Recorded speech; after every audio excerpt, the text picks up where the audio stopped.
चलिए, तो हम लोग 3 का तीसरा नंबर तक का सवाल देख चुके थे। अब 3 का चौथा नंबर से देखते हैं क्या कह रहा है। तो सवाल वही है कि समांतर श्रेणियों में रिक्त खानों को भरने के लिए बोल रहा है, जिसमें हमें पहला पद दिया हुआ है, दूसरा, तीसरा, चौथा और पाँचवाँ ये हिडन है और छठा दिया हुआ है। तो जैसा कि इससे पहले सभी को बनाया है, उसी तरह से इसको भी बनाना है। तो देखिए, सबसे पहले हम लोग क्या करेंगे, यहाँ लिखेंगे सॉल्व।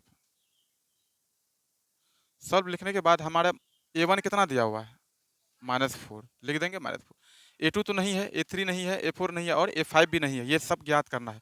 लेकिन A6 दिया हुआ है, तो A6 कितना दिया हुआ है, 6 दिया हुआ है। तो चलिए 6।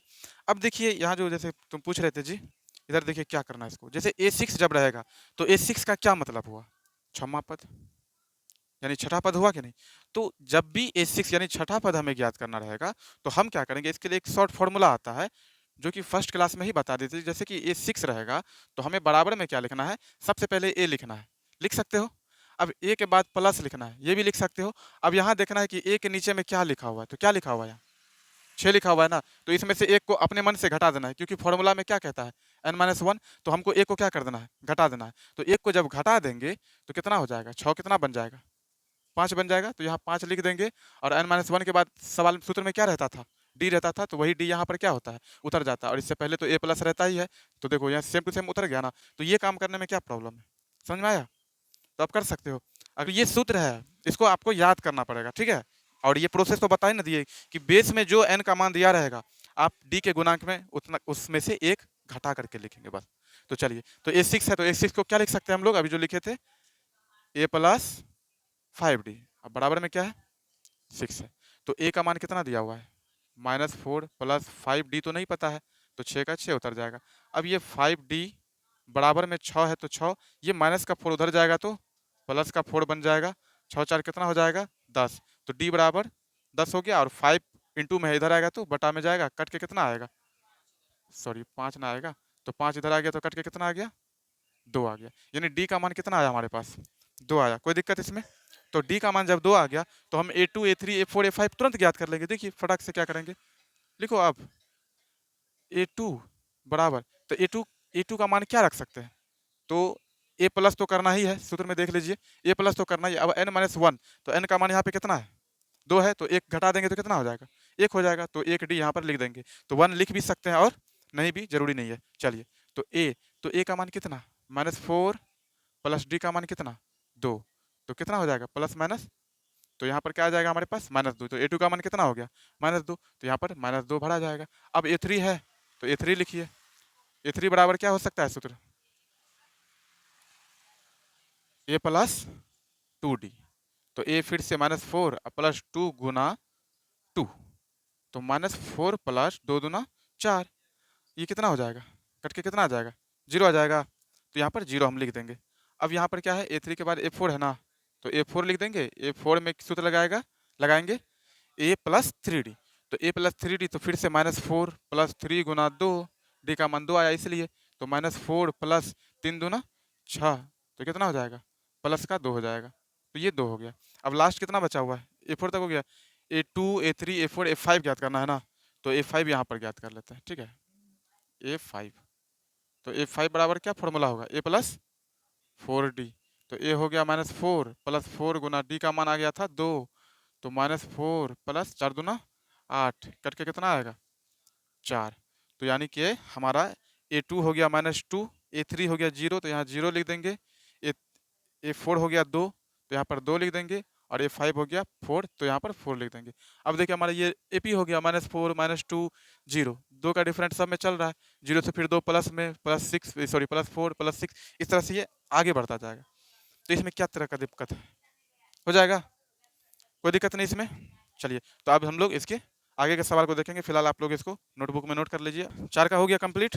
अब हम लोग जो है 3 के 5 नंबर के सवाल को देखते हैं। तो 5 नंबर भी वैसे ही है, सेम टू सेम है, कोई मतलब डिफरेंट नहीं है इनमें, ठीक है। तो हम इनको थोड़ा हिंट्स कर देते हैं, आप हिंट्स करके मतलब कि उसका सहयोग लेकर के आप बना लीजिएगा, ठीक है। तो थोड़ा हम हिंट्स कर रहे हैं इस सवाल को। तो देखिए सबसे पहले हमें क्या लिखना है, सॉल्व, बहुत अच्छा। अब A का मान तो हमें पता है ही नहीं, तो लेकिन A2 का मान जरूर पता है। तो A2 कितना है, 38 है। तो A2 38 है, तो A2 को क्या लिख सकते हैं, A प्लस डी, तो बराबर में क्या है हमारे पास 38, इसको क्या मान लेंगे समीकरण 1।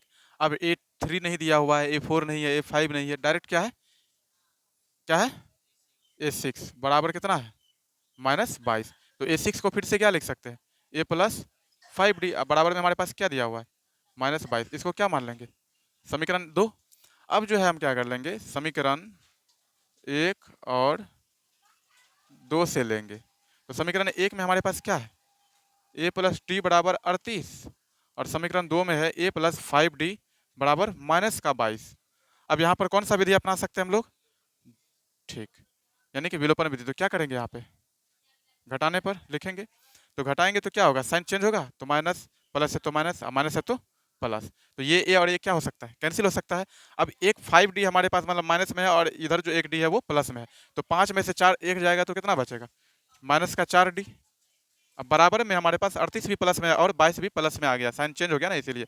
तो कितना हो जाएगा 8 2 10, 3 2 5 1 6, तो 60 हो गया। अब D बराबर हम 60 बटे क्या लिख देंगे 4, ये माइनस नीचे तो नहीं जाएगा ऊपर कर देंगे, तो ये कट के कितना आ जाएगा -15, यानी कि डी का मान कितना आ गया -15। अब जो है आप क्या करेंगे इसी डी के मान को समीकरण 1 या फिर 2 में, हालांकि दो नंबर का हम लोग बना चुके हैं, सेम टू सेम सवाल है, ठीक है। तो हम लोग क्या करेंगे इस डी का मान समीकरण 1 में रखने पर, ठीक है, तो हम लोग डी का मान क्या कर लेंगे समीकरण 1 में रख देंगे, 2 में भी रख सकते हैं। तो इससे क्या होगा कि ए का मान ज्ञात हो जाएगा, क्योंकि ए तो खाली है ना, कुछ नहीं दिया हुआ है। तो चलिए A+D बराबर 38 है समीकरण 1 में, तो A+D का मान कितना है -15 बराबर में 38। तो A प्लस माइनस माइनस बराबर 38, तो A बराबर क्या हो जाएगा 38, और ये माइनस में है 15 उधर जाएगा तो प्लस का हो जाएगा 15, तो 8 5 13, 3 1 4 1 5, कितना आ गया 53 आ गया, ठीक है। तो A का मान कितना आ गया 53, तो यहाँ पर हम लिख देंगे अंदर में 53। अब इसी तरह से क्या होगा कि A2 A3 A4 ज्ञात कर सकते हैं, कोई दिक्कत नहीं है, मतलब कि A2 तो दिया हुआ है ना, A3, तो A3 ज्ञात कर लीजिएगा आप ये फॉर्मूला लगा करके A+2D। फिर उसके बाद A4 ज्ञात कर लीजिएगा आप A+3D का इस्तेमाल करके। A5 ज्ञात कर लीजिएगा A+4D का इस्तेमाल करके। ये 3 आपका जो है होमवर्क है, आप इसको बना करके कल आएंगे, समझ में आ रहा है ना। इन तीनों का आंसर आप मिला करके आएंगे, इन तीनों का मान ज्ञात करके आएंगे तो हो जाएगा, कोई दिक्कत नहीं ना। तो 3 नंबर का जितने भी सवाल थे खाली स्थान को भरने वाला, उनको हम लोग देख चुके, बना चुके बेहतरीन तरीके से, और जो होमवर्क मिला आप लोग उन्हें करके कल आएंगे। अब हम लोग चौथा नंबर के सवाल को देखते हैं। तो 4 नंबर का सवाल क्या कहता है जरा देखिए गौर से। कह रहा है कि AP 3 8 13 और 18 डॉट डॉट डॉट का कौन सा पद 78 है, यानी कि कौन सा पद 78 है। तो अगर हम इसको, जैसे ये जो डॉट डॉट है तो 18, तो यानी कि इनके बीच में कितना का डिफरेंट है देखते जाइए, तो 5 का डिफरेंट है। तो अगर इसके आगे 5 जोड़ते जोड़ते जोड़ते जोड़ते हम लिखेंगे तो एक समय ऐसा आएगा कि कहीं ना कहीं पर तो 78 आएगा। तो वो जो 78 आएगा, तो यही पूछा जा रहा है सवाल में कि ये 78 कितने नंबर पे आएगा। जैसे 18 कितने नंबर पे है, तो 1 2 3 4 चौथे नंबर पे है। तो इसका मतलब कि इसका सवाल ऐसा हो सकता है कि 18 जो है कितने नंबर पे है, यानी कि कौन सा पद 18 है, तो हम लोग क्या बोल देंगे चौथा पद 18 है। लेकिन यहाँ पर हम लोग को क्या दिया है कि कौन सा पद 78 है, तो हम लोग क्या कर लेंगे इसका सबसे पहले सॉल्व लिखेंगे। सॉल्व लिख दिए, तो ये nवां पद हो गया हमारा। हमें ज्ञात क्या करना है n, क्योंकि कौन सा पद 78 है कितने नंबर पे आएगा, तो उस नंबर को ज्ञात करने के लिए हम लोग किसका इस्तेमाल करते हैं n का, क्योंकि n बराबर क्या होता है पदों की संख्या। तो पदों की संख्या ज्ञात करना हमें कि 78 कितने नंबर पे आता है। तो चलिए हम लोग सबसे पहले जो दिया हुआ है वो लिख लेंगे। तो a बराबर कितना दिया हुआ है 3, d का मान ज्ञात करने के लिए हम लोग क्या करेंगे A2 माइनस A1, यानी कि A2 माइनस A1 करेंगे तो क्या प्राप्त होगा, A2 क्या है हमारा 8 और A1 क्या है हमारा 3, तो लिख देंगे। तो कितना आ जाएगा कट के 5, तो इसका मतलब सारबंतर कितना है 5 है, पहला पद कितना है 3 है। तो अब जो है और an का मान कितना दिया हुआ है 78, हमें ज्ञात क्या करना है n ज्ञात करना है, यानी कि क्या करना है n ज्ञात करना है, पदों की संख्या कि 78 कितने नंबर पे आता है n। तो an का फॉर्मूला क्या होता है बाबू a plus n minus 1d होता है। अब बराबर में क्या है हमारे पास 78 है, तो 78 लिख दीजिए। अब a का मान देखेंगे कितना है 3 प्लस n नहीं पता है ना, ज्ञात करना है n माइनस 1 गुना d का मान कितना आया था 5, बराबर कितना लिखेंगे 78। चलिए बहुत अच्छे।